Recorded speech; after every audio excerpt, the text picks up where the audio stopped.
Hey, Good evening. how are you? Welcome to Coffee with the Masons. Episode 13. We actually both have coffee this time. I'm impressed. I have water down here. I just got out of the shower. It's been a long, hot, sweaty, miserable.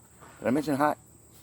Day. I actually made a prediction that is apparently scheduled to happen. I said we're going to have August to October. October 2nd is forecast to be like 92, 3, 4, 5 degrees. Yep. Yeah, and we've renamed the months. We have August Timber, and then it's going to fall right into October. So, yeah. October. October. I don't know. October. Let's get on with it. Okay, so what is our topic for the day? YouTube is our therapy. Therapy. Oh, look at that. Wind. Therapy. Wind. Oh, it's blowing my flag. Yep. That's a beautiful flag. Focus. I'm focused, sorry. YouTube is our therapy. How does that work? We get by collaborating on videos together. You use big words. She uses big words all the time. Okay, we be making videos together. How does that make you feel? Oh, It's now I good. understand. It's Yeah, you know, good. whether or not one person watches it or 21 people watch it, we have fun doing it. We have fun doing it. And yeah, we've actually watched a couple of our videos and gone back and laughed at ourselves. And I mean, it happens. It's what we do. It's something we do together. We call it a team building exercise because we are a team, and anything we do together is strengthen our marriage. So that's why we do it. But I mean, if you do want to subscribe, though, you can hit subscribe. We won't be mad at you. How bad has our marriage been? On a scale of 1 to 10? July. On a scale of 1 to 10, 10 being the worst? 19 and a half. Yeah, it was brutal. I mean, it was all me, though. I did it. And the fact that we're still together shows how much of an amazing woman she is. She could have walked off. Anybody else would have. This is my third marriage. His first. And we truly feel like God had his hand in it straight from the beginning. There were signs. It was a group feeling. We started dating and we just felt like God had his hand on it straight from the start. How long did we date? 2.5 weeks. Was it 2.5 or 2? 2 weeks. 2 weeks? Got engaged because dating is tedious. We got engaged at the 2-week mark. Still don't like to date. We don't recommend it. We're just sharing our life story. And we kept seeing signs. It was real. One of the things we were doing, we were on the phone one night, and I had her on speakerphone. She had me on speakerphone, and we were listening to the whippoorwills. But I wasn't listening to mine. I was listening to hers, and vice versa. It was kind of wild. So, I mean, just stuff like that. And then first time we went camping together, first thing we heard when we got out of the car, when we got to the campsite, was a whippoorwill. I told him, I said, if we get out of this car at 10 o'clock at night, we're the only ones in the place, and we hear a whippoorwill, first thing, I said, that's a sign. And sure enough, that was the first thing we heard. Before the doors even closed, we heard a whippoorwill. We heard a whippoorwill. So it was amazing. Right there. And then when we got engaged, I was drinking back then.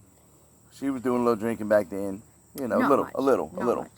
But the whole we're getting engaged thing was designed for me to throw it on my friends and them shoot beer out of their noses laughing. It was kind of a joke at first. It was the opposite effect. They were all happy and pat me on the back, congratulations, and it was just a completely blown gag. So then we had to go through with it. We didn't have to. We had to. No, we didn't. Yeah, she reminded me of my mother because she folded her towels the same way. Anyways. And you know, they say you're supposed to marry somebody like your mother. Where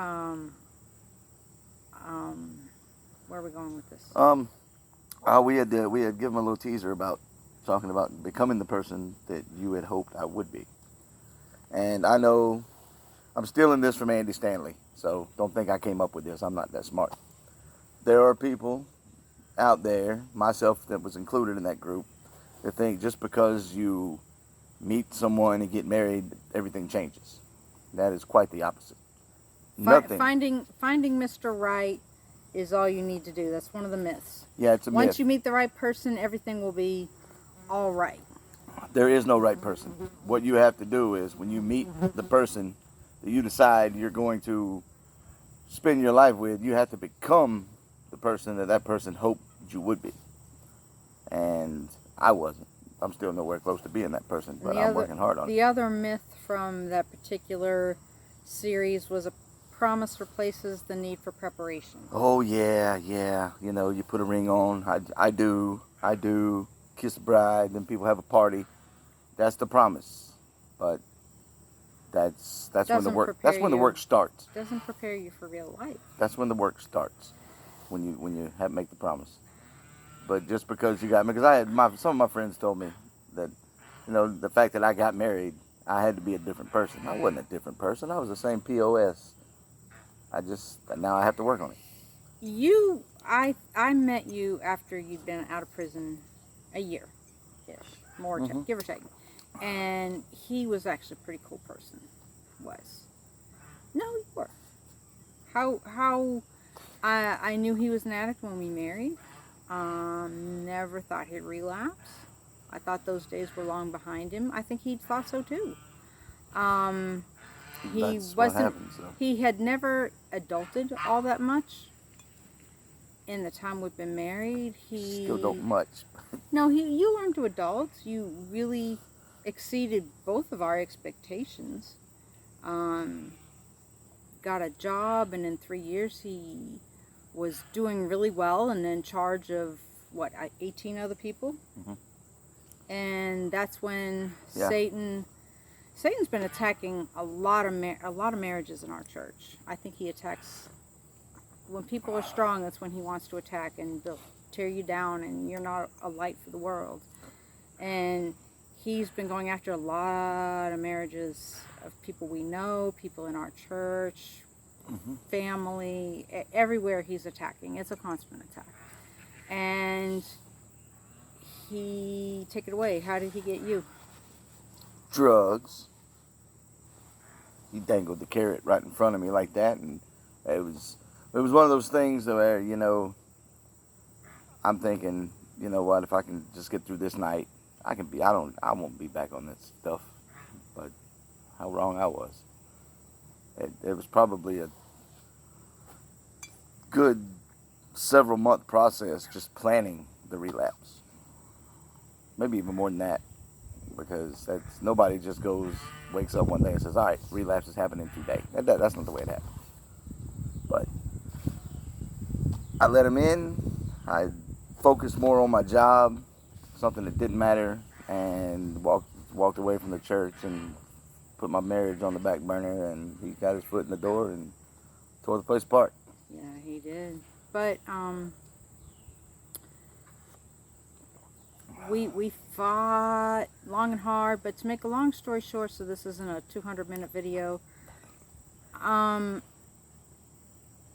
towards when he finally admitted that he had a problem, and we had made a plan, and I actually found the stuff in his possession, and I told him, if you do it again, if it comes home, I'm calling 911, and that's exactly what we did. And at that time, while we're waiting for the law to show up, he admitted he couldn't stop. And the arresting officer was a man of God. And take it away. He said the word. I mean, the guy had just met me. He put handcuffs on me, for crying out loud. He got in the car and he was driving me to the jail, and he said, God's not done with you. This guy didn't know me, and he actually prayed with me. You know, people talk a lot of trash about cops. They're not all bad. There may be one or two in the mix that are bad, but for the most part, they're good people. They are. While he was locked up? Are we being spot on? No. Okay. We're good. While he was locked up, people out in the world kept telling me, divorce him, divorce him, divorce him. He's on the cycle. It won't stop. He won't stop using. He won't. If he does not stop, or he can really relapses, as a condition of our staying married, he's going to have to go somewhere for a year. I'm not playing. Just so we're not making this all sugarcoating. There are consequences if he relapses. But people out in the world kept saying divorce him, divorce him, divorce him. And then our pastor gave a sermon on people being disposable and what a disposable society we live in. And I really felt strongly in my heart that I was not supposed to dispose of this husband.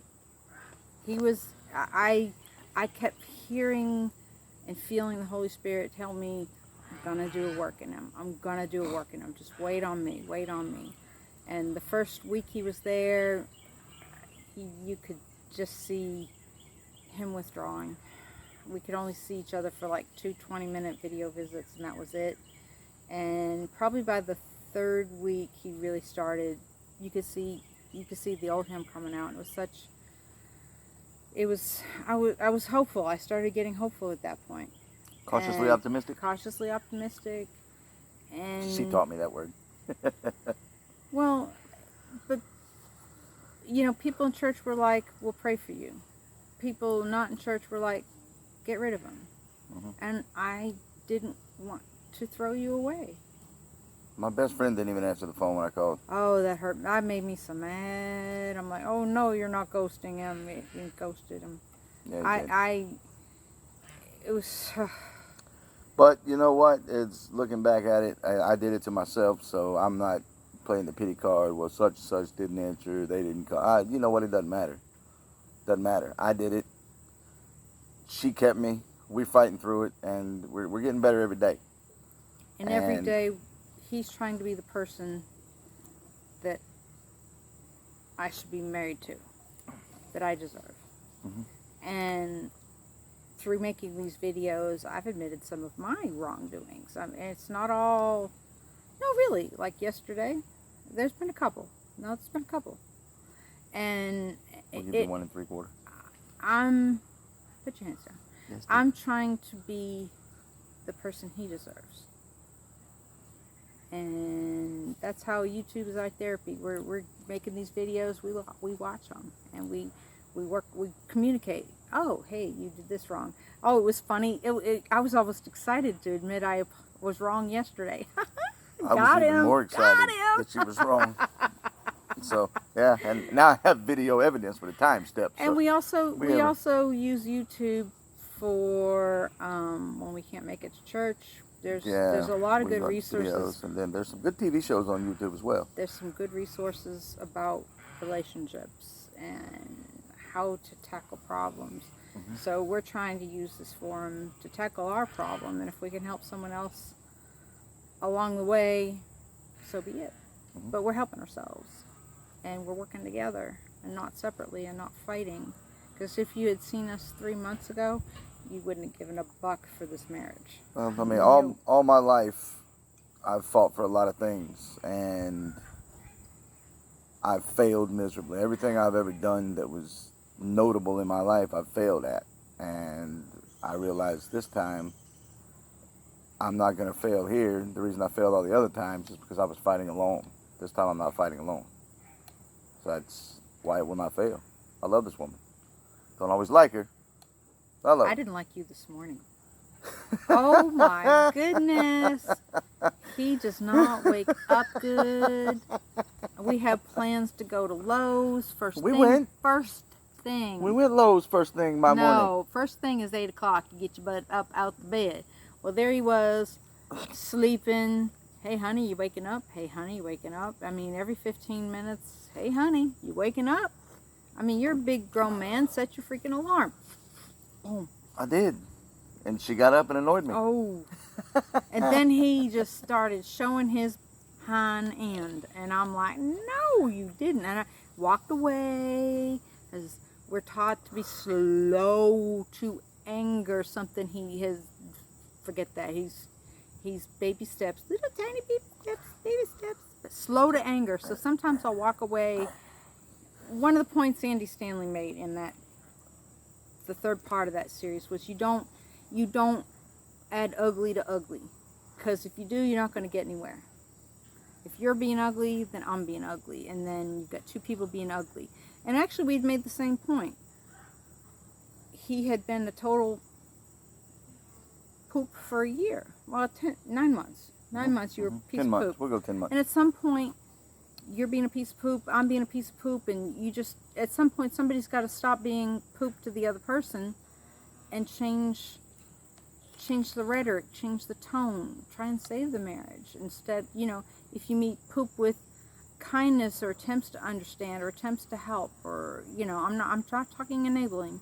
I'm talking, you know, you change the dialogue of the marriage.